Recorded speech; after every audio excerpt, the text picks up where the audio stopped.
Are we ready to roll there, Alicia? Yes, whenever you're ready. All right, well, I'm ready and it's 1 o'clock. So I'll call the meeting to order of our planning meeting this morning. Welcome everyone for attending. This is a public meeting concerning proposed zoning bylaw amendments pursuant to Section 34 of the Planning Act. We have 4 files to deal with today: C22, 26, 9, and OPA 2. Any person in public body is entitled to attend the public meeting and make written or oral submissions in support of or in opposition to any of the proposed zoning bylaw amendments. Written comments should be submitted to the clerk, Lindsay Green. Please be aware that planning reports will be presented to the council when the applicable bylaw is presented for consideration at a council meeting. No person or public body shall be added as a party to the hearing of the appeal unless, before the bylaw was passed, the person or public body made oral submissions at a public meeting or written submissions to the council, or in the opinion of the tribunal, there are reasonable grounds to add the person or public body as a party. Anyone wishing to file the notice of appeal is encouraged to seek legal advice on your appeal rights, given recent changes to the Planning Act because of Bill 185. So I will qualify here this morning that, or this afternoon rather, I'm working off my phone. My computer is still 17% of their updates, so it's got a little way to go yet. So I'm working with a bit of a handicap. So if you want to speak and I'm not acknowledging you, just speak up and I'll try to acknowledge. Okay, so the first file this morning is C22-24. It is for 2749513 Ontario Limited, Elias Martin. The purpose of the rezoning is to allow a 750 square meter on-farm diversified use on site, including the workshop and power room, plus up to 500 square meters enclosed storage. The estimated rezoned area for the on-farm diversified use is 4,832 square meters. A small barn in the proposed zoned area will be replaced with a larger horse barn shed outside the proposed zoned area. The effect of the proposal is to rezone about 4,832 square meters of the subject lands to permit a 750 square meter workshop and power room as an on-farm diversified use secondary to existing farm cluster on site. Location of the subject lands are at part lot 205-206, concession 2, Southwest Toronto Sydenham Road, Proton, being part 1, plan 16R 11962, geographic township of Proton, township of Southgate. The civic address is 752729 Southgate Side Road 75. I'm hoping everybody got all that because I don't want to have to repeat it. May I please have confirmation from the clerk that proper notice was given in accordance with the Planning Act? Yes, through you, Chair Milne. Proper notice was given in accordance with the Act. The notices were sent out and the sign was posted on the property. Excellent. Thank you, Lindsay. I will now ask our planner to review correspondence received from commenting agents and or the public. Victoria? Yep, well, that'll be me. Thank right. you, Mary Mellon. I'll jump right in. Okay, so comments received from Public Works indicate that safe access can be provided and a commercial entrance is also required for the load restricted road.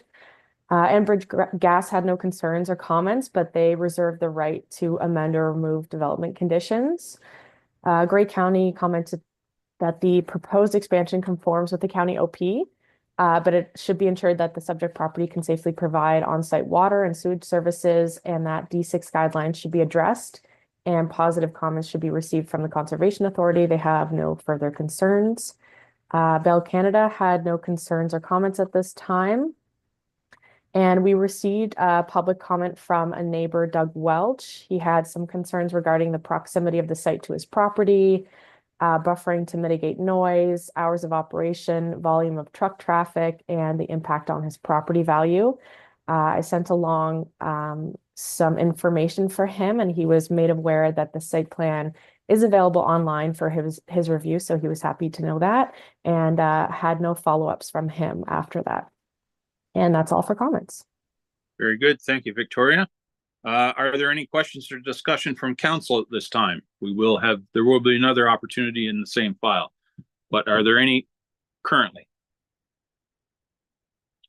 Okay, not seeing any. I'll now ask if the applicant or agent is present. Please identify yourself by stating your name for the record, and if you would like to make any representation on your application. Okay. Is there anyone present who'd like to make a submission in support of this application? Brian, I just don't know if you probably can't see, but Solomon, you turned your mic on. Did you want to comment, Solomon? You'll be the agent. Yes, it's Solomon Martin. I don't have any comments. No, I'm just here to answer questions, but I'm taking this file, yes. Okay, thank you. Excellent. Thank you, Lindsay, and thank you, Solomon, for being here. Is there anyone present who would like to make a submission in opposition to this application? Okay, are there any further questions or discussion from members of council? All righty.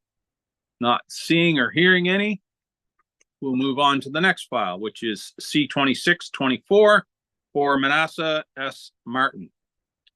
The purpose of the rezoning is to allow a 750 square meter on-farm diversified use on site, including the workshop and power room, plus 500 square meters outdoor storage. The estimated 6,744 square meter rezoned area for the on-farm diversified use would partially encroach into the environmental protection zone boundary, but is proposed outside the screening area identified in Saugeen Valley Conservation Authority mapping. A new farmhouse is proposed to replace the existing house. The effect of the proposal is to rezone about 6,744 square meters of the subject lands to permit a 750 square meter workshop and power room as an on-farm diversified use, secondary to the proposed new farmhouse and barns on site. Location of the subject lands are Concession 4, Southwest Toronto Sydenham Road, Lot 234 to 235, Geographic Township of Croton, Township of Southgate. The civic address is 712125 Southgate Side Road 71. May I please have confirmation from the clerk that proper notice was given in accordance with the Planning Act? Yes, through you, Mayor Milne, proper notice was given in accordance with the act. The signs were posted on the property and notice was sent out. Most excellent. Thank you, Lindsay. I'll now ask our planner, I presume Victoria, you're doing this one as well, to review correspondence received from commenting agencies and or the public. Victoria. Okay, thank you, Mayor Milne. Okay, so comments received from Public Works indicate that safe access can be provided and also a commercial and paved entrance is required for the load restricted road. Enbridge Gas has no concerns or comments, but reserve the right to amend or remove development conditions. Grey County comment that the proposed expansion conforms with the county OP, and it should be ensured that the subject property can safely provide on-site water and sewage services. D6 guidelines should be addressed and ensure that the boundary of the hazard lands can be adjusted based on receiving comments from the Conservation Authority, and that the proposed development should be located outside of the hazard lands. County staff had no further concerns, and Bell Canada had no concerns or comments at this time, and no public comments received to my knowledge. Excellent. Thank you, Victoria. Any questions or discussion from council at this time? Okay, not seeing any. I'll now ask if the applicant or agent is present, and if so, please identify yourself by stating your name for the record. And if you would like to make any representation on your application. Yes, Solomon Martin again. I am taking this file too. Yep. I don't have anything to add, I don't think. Okay, thank you. Is there anyone present who would like to make a submission in support of this application? And conversely, is there anyone who'd like to make a application or a submission in opposition to this application? Okay, not hearing any. Are there any further questions or discussion from members of council? Barb, and then Joan. Thank you. Through you, Mayor Milne. Just a quick question. I didn't see any comments from any members of the public on the actual agenda. Didn't see the other one on the other file, so I just wondered if any came in at the very end that might not have been included. Through you, Brian, you probably can't see me putting my hand up. Through you, Mayor Milne.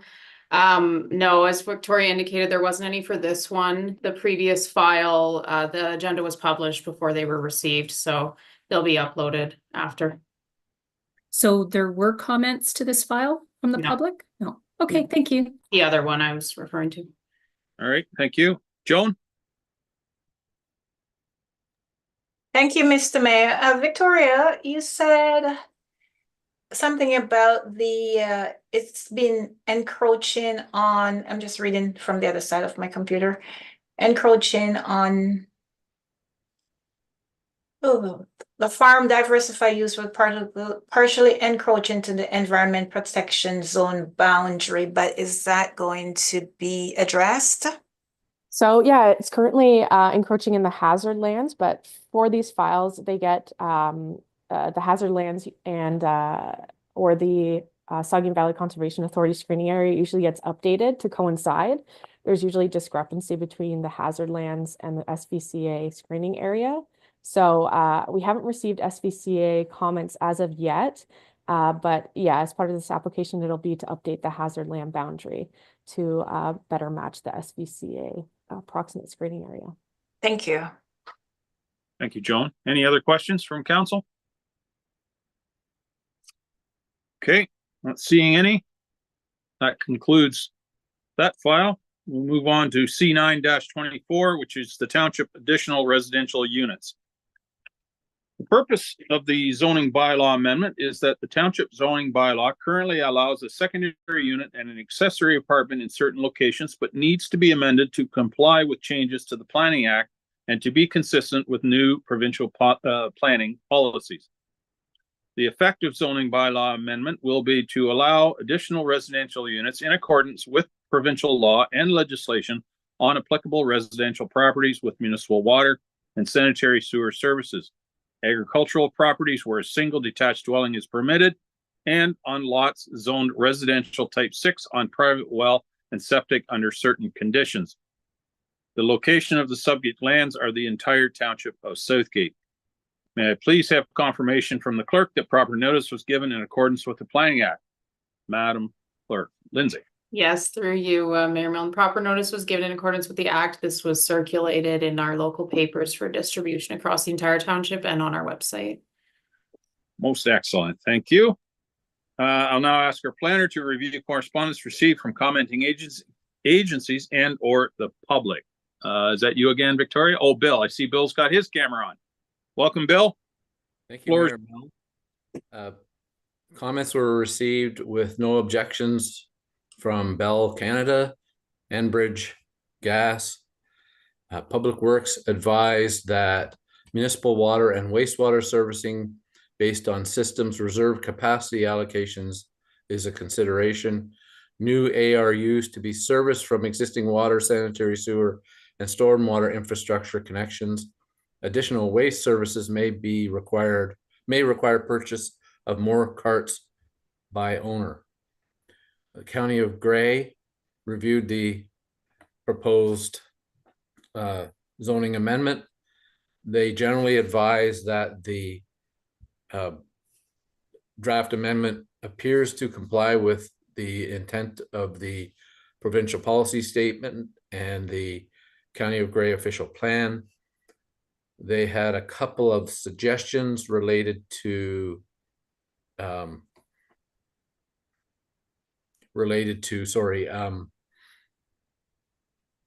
units that are located on full municipal water and sewer services being allowed to be located within cellars and basements, both as long as the building code allowed it, and also that the township look at allowing more than one additional residential units on smaller rural residential zones like the R6. Also, they mentioned that they would like to see the height allowance for an ARU permit one to be located above a garage, and that they'd like to look at defining licensing for mobile and modular units to be allowed for additional residential units. Those are generally dwellings that are approved by the CSA, Canada Standards Association, and they aren't under the building code. So I think we can accommodate in the revised amendment those concerns.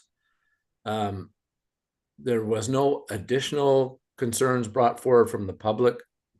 I do recall council at their last meeting, we had a discussion about increasing our public awareness, and the manager of planning and development, recreation, and I have discussed increasing the public notification on this with some form of open house to go through the regulations, just to make sure we're communicating them clearly, and in particular to address the updates that the county has requested. But there were no further comments that I know of from the public, although as we've been working on this, we've had a number of people who are watching this, so hopefully they'll go forward with their units when the time comes. Very good. Thank you, Bill. Any questions or discussion from council? Monica. Good afternoon. Thank you, Chair. Just through you to Bill, I'm just wondering about parking and accessibility. So from my understanding, the proposal requires 1 parking space per ARU. So just wanting to confirm, like, how will the requirements be enforced, particularly in urban areas where parking is already limited? And are there provisions for ensuring that parking needs of residents and ARUs occupants are met without creating additional congestion? And the reason for that is that I want to say that the inclusion of designated parking spaces for each ARU is a positive step, but we just must, need to ensure that it doesn't lead to overcrowding in residential areas or negatively impact the landscape or streetscape, I should probably say. Thank you, Mayor Milne. The draft requirements require 1 parking space minimum per ARU, and that would be enforced at the time a building permit is requested. And so the chief building official or building inspector will make sure that those parking spaces are provided. The township is limited in how it can regulate certain parts of additional residential units by provincial legislation. So parking is one where we can't exceed what the province tells us, which is 1 space per unit. And the other regulation is floor area. We can't specify a larger floor area than the province would allow. So we have drafted the provisions to comply with the provincial standards and to require 1 space per unit. Thank you, Bill. Thank you for the question, Monica. Anyone else? Barb, go ahead, please. Thank you. And through you, Mayor Milne, to feed off Councillor Singh Sore's question about parking, while we can only require 1 parking space, it doesn't regulate the number of cars that an ARU may have, and therefore it becomes a bylaw enforcement issue if they're parking on street. Through you, Mayor Milne, that's correct. In fact, for instance, in the winter time overnight, if there are vehicles for ARUs or any vehicle for that matter parked on the street, then that would be enforced as needed. And I'm not entirely sure of the provisions for on-street parking other than the winter, but if they were, for instance, blocking someone else's driveway or blocking a fire hydrant or something like that, those typical traffic infractions would be enforced as well. But I can't promise you there won't be some congestion. As we know, we did take some steps with the accessory buildings changes to try and help that, but it remains to be seen the uptake on this and whether it creates congestion or not. But the idea is it won't be, and that there would be enforcement of the rules in the winter and around other areas.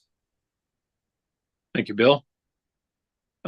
Monica. Thank you, Chair. And just further to that as well, when we're looking at impact on infrastructure, I'm not sure if this is for Bill or for Ken.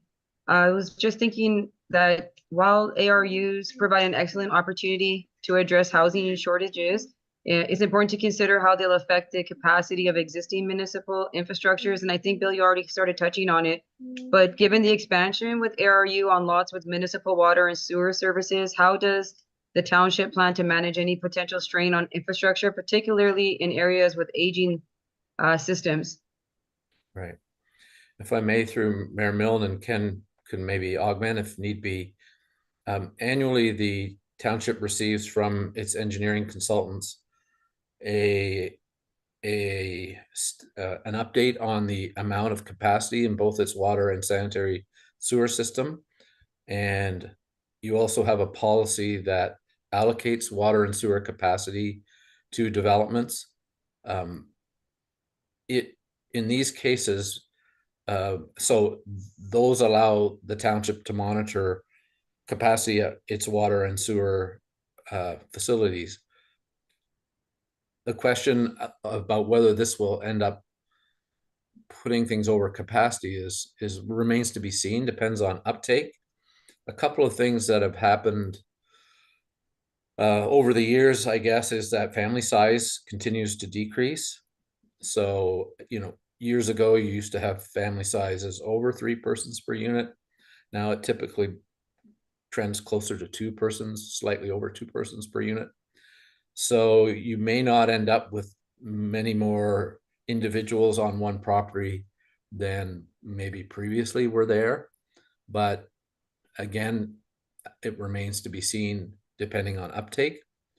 And also we're increasing density all the time on existing streets. So this will only be picked up really in the annual monitoring reports and through the service capacity allocation policy that the township has. But there is a concern with that, especially when there's so much future development planned outside existing urban areas. But also the township is applying for grants and upgrading its lagoon and has provisions to continue to improve its water system according to drinking water quality standards. So it's a big issue. My instinct tells me that generally, unless there's a huge amount of uptake, the township will probably not notice a great deal of impact, but it's very, very important to continue to monitor that over time. Thank you, Bill. Nola Marion, go ahead, please.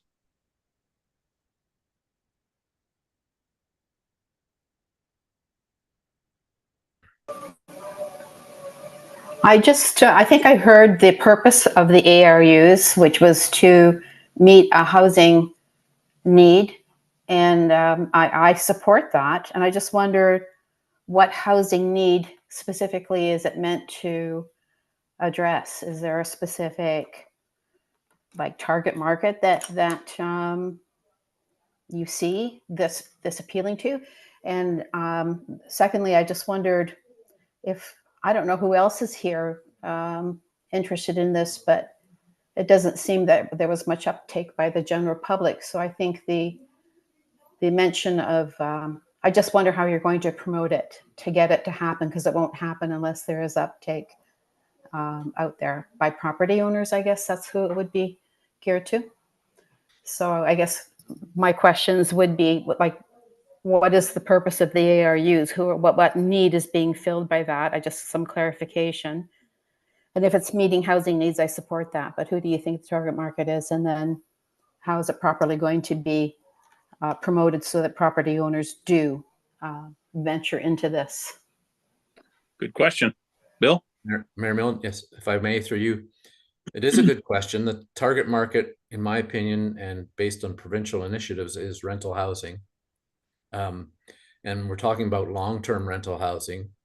And in the definition of additional residential units, we have stated as of now that it would be for long-term rental.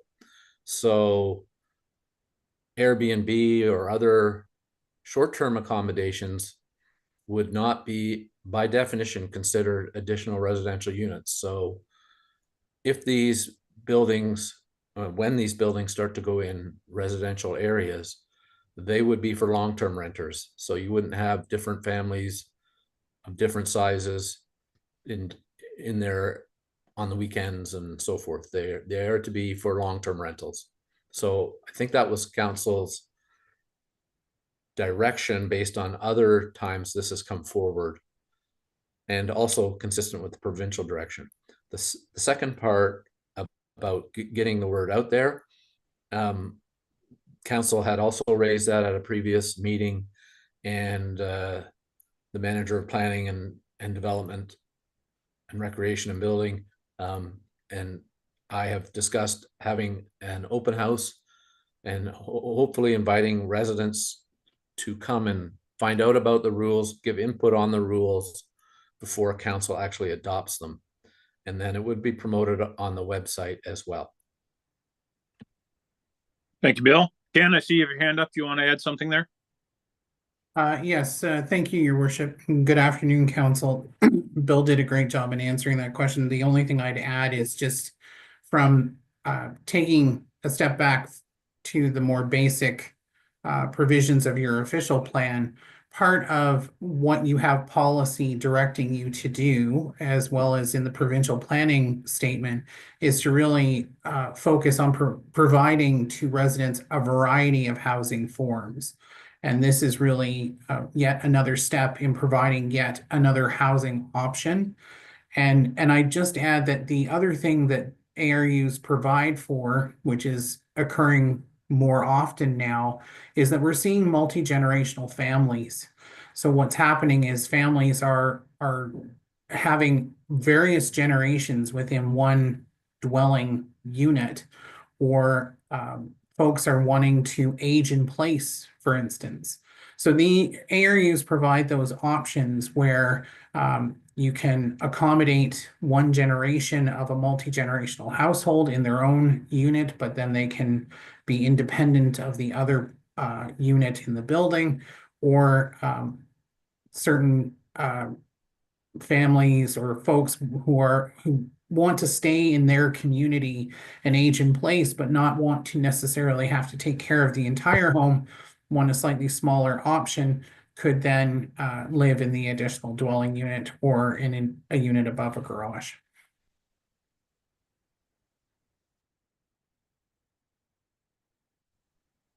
Yep, I agree. Oh, I've tried. Hold on. There. How's that? That's better. Okay.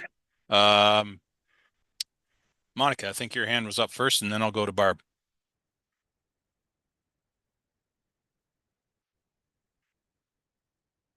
You're muted, Monica. Thank you, Chair. Apologize. Actually, Barbara was up before me. Is it okay? It's just a quick comment. Yeah, go ahead. Sorry, I got a little discombobulated there trying to switch back out to my laptop. It finally quit updating. That's okay. We got a nice view of your chin. So I bet. But, no problem. I was just going to ask, it's a very strong chin. It's a good chin. But anyhow, just about this comment on the clarity, I just want to say through you to Bill, I think that's a great idea with regards to having the public meeting, because there is a difference between the accessory apartments and the ARUs, the additional residential unit. So I do believe that having the understanding of the ARU regulations differing from the current rules for accessory apartments in residential zones would be beneficial. I'm not sure if there's already been some kind of like visual aid that's available to add to kind of show the differences, so that there will be the understanding, because like you just said, Airbnbs would not be included for ARUs. I think those distinctions are really important to have corresponding zoning regulations clearly communicated to ensure the consistency and transparency for property owners and developers, and then ricocheting over into the town having to enforce certain bylaws and things like that. Is there something like that already available, or something that maybe in the works if or when you public meeting could be possible? Bill or Ken? Through you, Mayor Milne, Yep. there is the report that's online, and there is some visuals with it. And at the council meeting, I did present a second visual, but I feel like that it would be important to do a fairly short visual presentation and make that available as well at the public meeting, because it's a lot of the zoning is only readable to some people who like that kind of stuff, but a picture, as we know, is worth many, many words and could help explain it as well. Thank you, Bill. Ken, did you want to jump in there or? Oh, I was just gonna say, if I'm not mistaken, Bill, the image that you showed was the one I had suggested from my past, which I actually have. I can put up if there's a desire. I don't think it's needed right now, but we will certainly make sure that it's available as we move forward. And I just wanted to add that in discussing this with Bill about what a public meeting or open house would look like, we were thinking we would tie it into, as council will recall, you gave direction for us to start looking at accessory building regulations at the last council meeting. So perhaps tying the two together to cover off a number of topics because they're interlinked. So we've had some discussion about that. Very good. Thank you. Barb. Thank you, and through you, Mayor Milne. Just to on two things, could you clarify additional residential units includes residential units in an accessory dwelling, granny suites or separate units, as well as accessory suites within the home. So that would include accessory apartments, basement apartments, anything that's in the physical home. So additional residential units encompasses all of those types of units that allows for people who are trying to pay their mortgage, additional residential income. Could you just touch on that?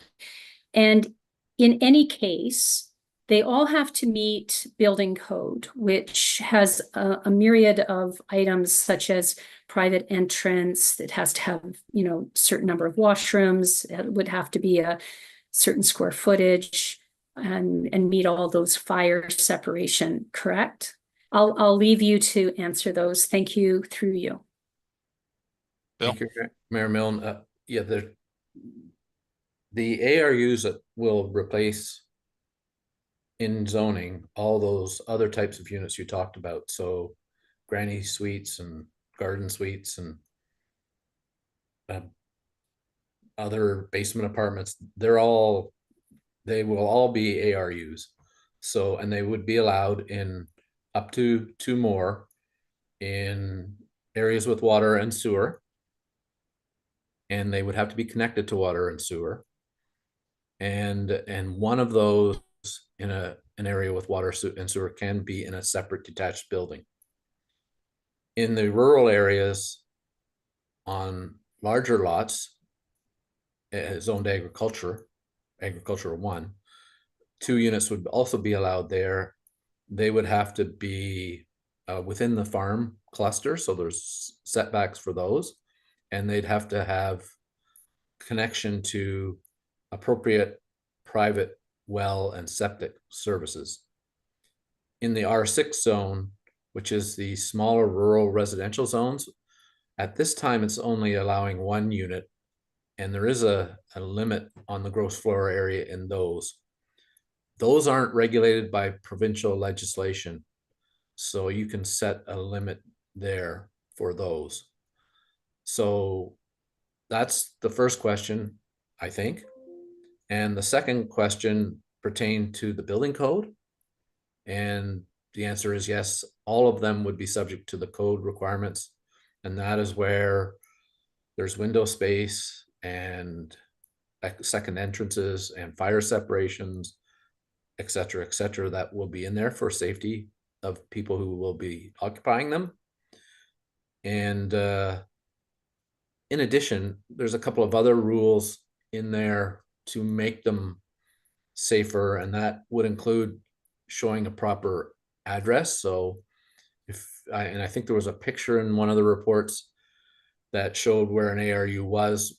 We would want a small sign showing that's the unit, because then fire can find it. So if they get called to unit 2 at someone's house and it's not readily apparent where unit 2 is, the idea would be there's rules there to make it more visible to emergency response. So I think that answered your question. Yes, indeed, it does. Thank you. It's just a matter of, to the residents' questions about who the target is and what kind of housing it might be. The idea is that it would accommodate that missing middle, the rental type apartments that we don't have enough of, and accommodate, as Ken and yourself mentioned, about the multi-generational families staying within the same complex. So thank you very much for the explanation. Thank you. Anyone else have any questions or discussion? Okay, I'll carry on here with the script then. I guess the township is the applicant or agent, so we are present. Bill, is there anything further, or Ken, that you wish to add? Nope. Okay, thank you. Is there anyone present who'd like to make a submission in support of this application?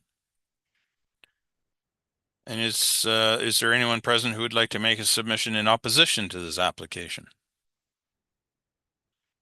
Okay. Are there any further questions or discussion from members of council? Not hearing it at this time, we'll move on to the fourth and final file today, which is OPA 2-24, entitled Township Delegate Authority.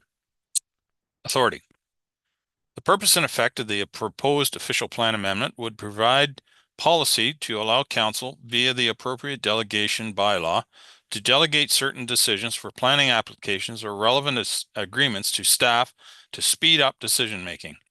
Staff would be enabled to make decisions and enter in agreements associated with certain applications, such as subdivision or development agreements. The location of the subject lands is the entire township. May I please have confirmation from the clerk that proper notice was given in accordance with the Planning Act? Lindsay. Yes, through you, Mayor Milne, proper notice was given in accordance with the act. It was circulated in the local newspapers and throughout our website and social media. Most excellent. Thank you, Lindsay. I'll now ask our planner to review correspondence received from commenting agencies and or the public. Who's taking that one? I see. Oh, Ken. Go ahead, Ken. Yes, good afternoon, Your Worship, members of council. The last item on your agenda has been initiated by council. So we brought you a report in August to begin the process to look at delegating decisions of certain planning applications and agreements to staff. As council is aware, some delegation of tasks has already occurred through provincial planning changes. And this just continues the push from the province to create a more functional and efficient planning process. In terms of comments that were received, Bell Canada has responded with no objection. Enbridge has provided their standard comments related to a development application and placing conditions, although I'm not sure how they would place conditions on delegation, but that will be theirs to figure out. I will note that we have not received any formal comments from Grey County, but they've reached out. So we will be scheduling a meeting with them to go over what the intention of this is and how we see it operating and what the amendment would look like. And I would note that we actually did receive public comments for this proposal, encouraging us to proceed with delegating as much of the process as possible to be more efficient and to speed things up. So we'll make sure that those comments are posted on this agenda post-meeting, and we'll ensure that they'll be provided when this comes back to council. Very good. Thank you, Ken. Any questions or discussion from council? Monica, please. Thank you. Just through you, Chair. So this to Ken, I believe. So just a natural kind of question that if anyone was wondering, with regards to the report mentioning that council can revoke the delegation of decision making at any time. So would there be an understanding of what kind of circumstances that would happen and if there's a process for it? But again, it is reassuring from my understanding to know that council does retain that power to reverse delegation if needed. But I guess it would be helpful to clarify the criteria or circumstances that would prompt such a decision. Ken? Thank you, Councillor. Through you, your worship, to the question. I would actually put it, it's not just revoking, but whether you actually wish to engage into delegating the decision as well, because it is a two-step process. The first step, which is before you today, is amending your official plan to set the policy context of what decisions you would want to even consider delegating. And some of those decisions, some of the applications that are listed there are ones that now are delegated to the Committee of Adjustment, but we're trying to get out in front of potentially the provincial government maybe down the road saying, no, we want, X, Y, and Z going to staff since they've already done site plan decisions through Bill 109. But regardless, if the OPA, the official plan amendment, is approved, it doesn't activate the delegation because then council has to pass a delegation bylaw saying this decision then goes to staff. Our mindset, though, would be that, obviously if council wanted to bring certain decisions back to the council table, you can revoke that delegation. You can say to the clerk, we want to change it back to council. I think what council has expressed through their strategic plan is you want to be looking at focusing your time on your major strategic decision making and letting staff who are the qualified experts do things like engaging in agreements and doing the sort of, I'll use an acting term, the back of house functions, and letting those be dealt with by staff, if you will. I hope that answers your question. Thank you, Ken. Thank you, Monica, for the question. Barb, you were next, and then Joan. Thank you, Mayor Milne, and through you to Ken. With regard to some of the items, I understand we already have delegated approval or authority for site plan agreements, but they still come to council, for example. My one question would be, how would that change? Second of all, where you talk about removing the holding symbol, allowing temporary use of lands, the minor bylaw approvals pursuant, where there's a slight modification, I can get behind. I'm not sure I understand why we would delegate authority on severances and consents and how that would roll out. Would there still be public process? Would public comments still have to be mitigated? Minor variances, such that we had today, where you might have input from the public, those types of things. That is kind of where I would be questioning delegating authority for that. And then, yes, we may be able to revoke the authority, but generally that would only be considered after the horse has already left the barn. So there's a decision that's been made, that's been objected to, and we say, maybe we don't want to do that anymore. But in that instance, as I said, the horse has already left the barn. If you could just perhaps elaborate that, maybe not now, or when the staff report, because you're still gathering information, I understand. So thank you. Ken? Through you, your worship, to the deputy mayor. Actually, I'm pretty sure I can cover off most of what you've asked for, although it may be subject to change as we move forward. My understanding is site plan agreements are not yet delegated. It's the actual decision on the drawings. So do the drawings comply with the zoning bylaw and meet the standards? That's delegated under Bill 109.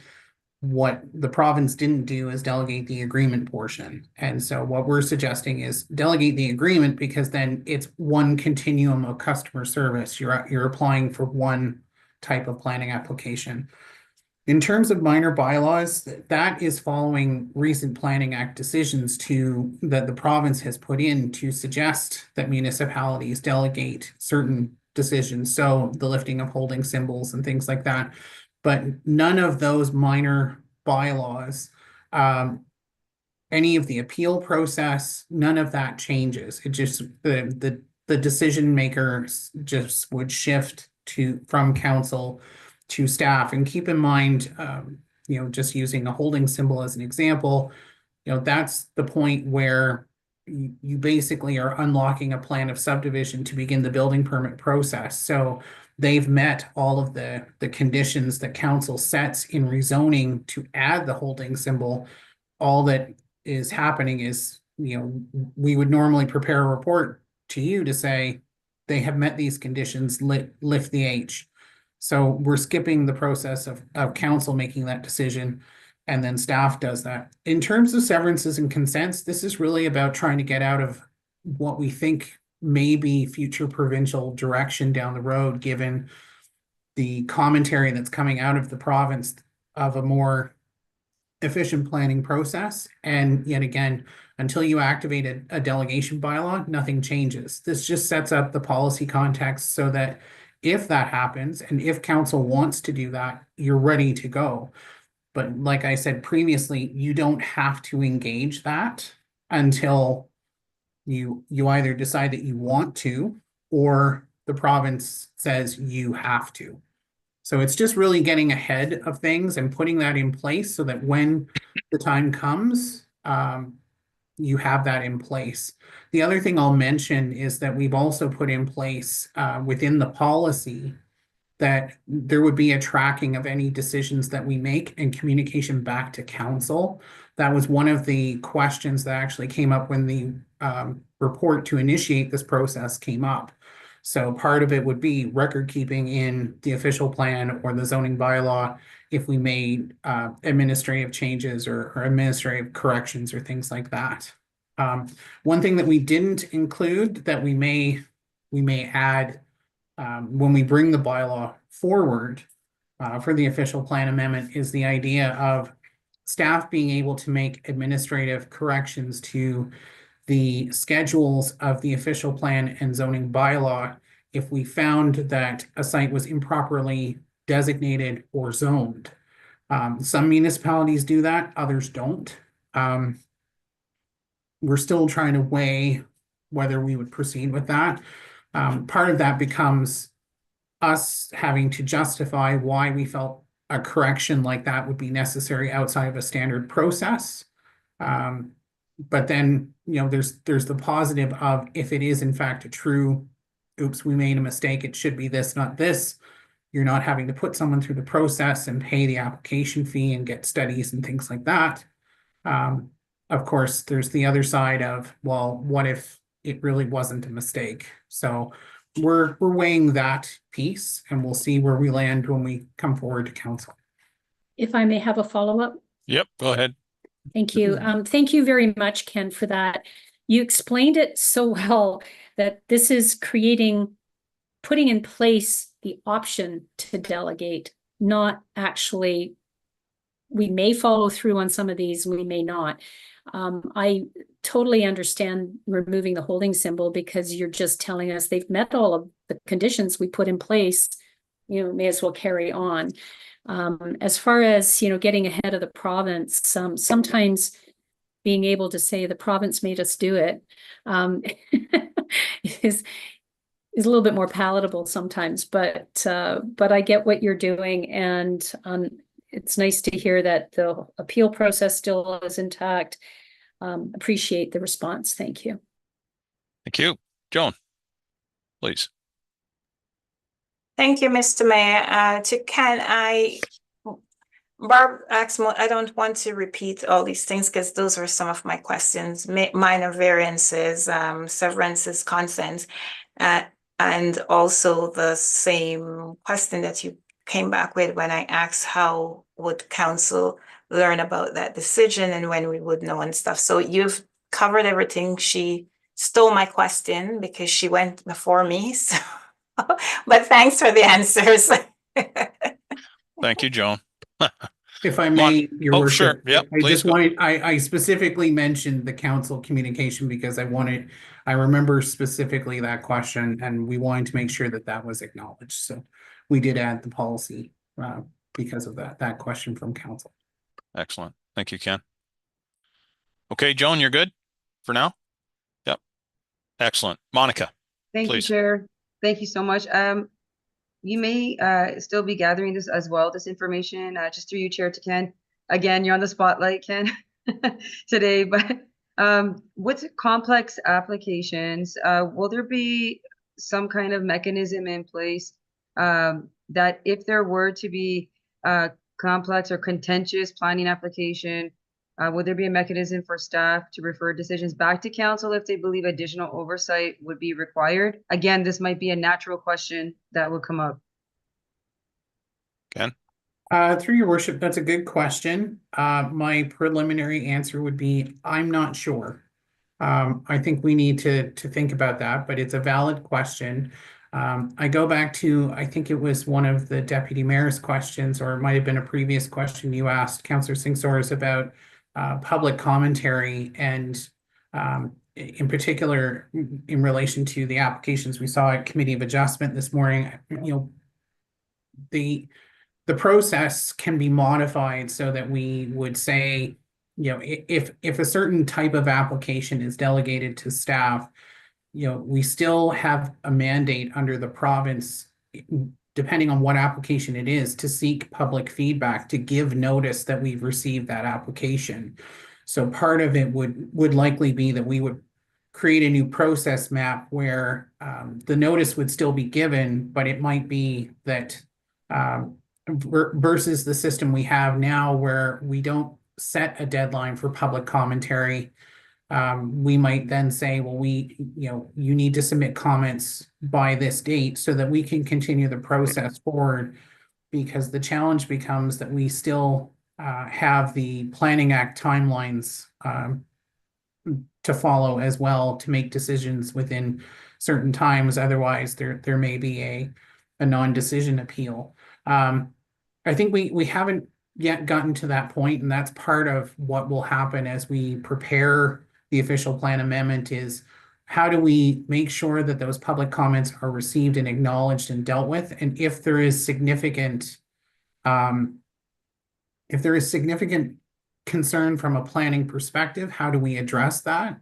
But it's also recognizing that the concern needs to be a planning issue, and there are some issues that come up in applications that are not really planning related, and we can't address those. So for instance, if it's a residential related application, it's not uncommon to receive feedback of, well, we don't want it to be rental, we want it to be owner. Well, planning doesn't regulate ownership. We regulate the use, not the user. So there are going to be some comments that we won't be able to address because that's outside of what planning legislation and the system can deal with.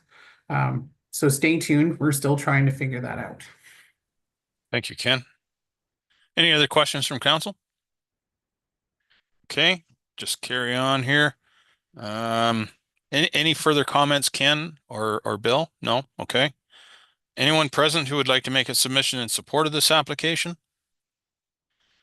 Conversely, is there anyone present who would like to make a submission in opposition to this application? Any final questions or discussion from members of council? Not hearing or seeing any, I guess we are complete, so I shall declare this public portion of the meeting adjourned